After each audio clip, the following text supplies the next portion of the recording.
temprana la mañana, se levantó Darío.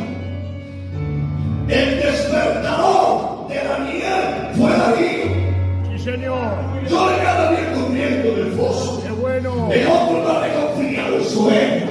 Sabe que un justo está en el pozo de los leones. Sabe que un hombre